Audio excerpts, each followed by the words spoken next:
டிட்வா புயல் காரணமாக பெய்த தொடர் மழையால் ராமேஸ்வரம் மருதுவாண்டிய நகரில் உள்ள மாற்றுத்திறனாளியின் வீட்டை மழை வெள்ளம் சூழ்ந்துள்ளதால் செய்வதறியாமல் குடும்பத்தினர் தவித்து வருகிறார்கள். அந்த காட்சிகள்.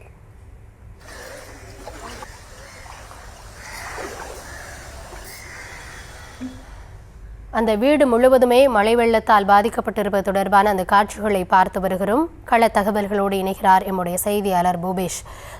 டிட்வா புயலினுடைய கோரத்தாண்டவம் ராமேஸ்வரம் முழுவதுமே நம்மளால பார்க்க முடிகிறது. குறிப்பாக தற்பொழுது நாம பார்க்கிறது மருதுபாண்டிய நகரில் இருக்கக்கூடிய ஒரு குடும்பத்தினர் எவ்வளவு பாதிக்கப்பட்டிருக்காங்கன்னு, அவங்களுடைய கோரிக்கை என்னவாக இருக்கிறது பூபேஷ்?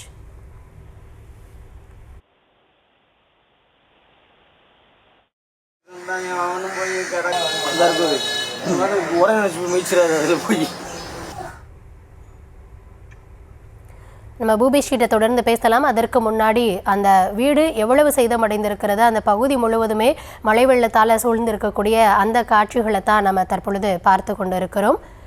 இந்த மழை வெள்ளத்தின் காரணமாக ராமேஸ்வரம் மருதுபாண்டிய நகரில் இருக்கக்கூடிய ஒரு மாற்றுத்திறனாளியினருடைய வீட்டை மழை வெள்ளம் முற்றிலுமாக சூழ்ந்திருக்கிறது. இதனால் அடிப்படை தேவைகள் கூட கிடைக்காத ஒரு சூழல் இருப்பதாக கூறுகிறார்கள்.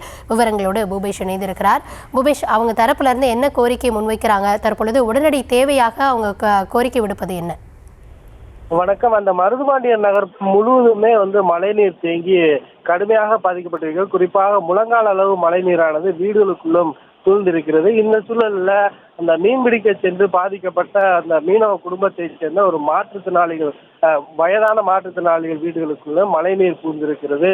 முழங்கால் அளவு பூந்திருக்கக்கூடிய இந்த மழைநீரின் காரணமாக முழுவதுமாக முடங்கி இருப்பதாகவும், உணவு உள்ளிட்ட அனைத்து தேவைகளுமே தங்களுக்கு பூர்த்தி செய்ய முடியாத நிலை இருப்பதாகவும், இது குறித்து சம்பந்தப்பட்ட அதிகாரிகள் யாரும் இதுவரை பார்வையிடவில்லை என்று தெரிவிக்கக்கூடிய அந்த மாற்றுத்திறனாளி குடும்பத்தினர் உடனடியாக இந்த பகுதிக்கு ஆய்வு செய்வதோடு தங்களுக்கு மட்டுமல்லாது தாங்கள் சார்ந்து இருக்கக்கூடிய அந்த மருதுபாண்டிய நகர் பகுதி முழுவதையும் பார்வையிட்டு உடனடியாக மீட்பு மற்றும் நிவாரண நடவடிக்கைகளை மேற்கொள்ள வேண்டும் என்ற கோரிக்கை விடுத்துள்ளனர். ராமேஸ்வரம் பகுதியின் பல்வேறு பகுதிகளிலும் பாதிப்பானது அதிக அளவில் இருக்கக்கூடிய சூழல்ல இந்த மருதுபாண்டிய நகருக்கு உடனடியாக பாதிக்கப்பட்ட பகுதிகளை பார்வையோடு சம்பந்தப்பட்ட அந்த மாற்றுத்திறனாளி தம்பதியருக்கும் உடனடியாக நிவாரணங்களை கிடைப்பதற்கு நடவடிக்கை எடுக்க வேண்டும் என்ற கோரிக்கை வலுவாக எழுந்துள்ளது.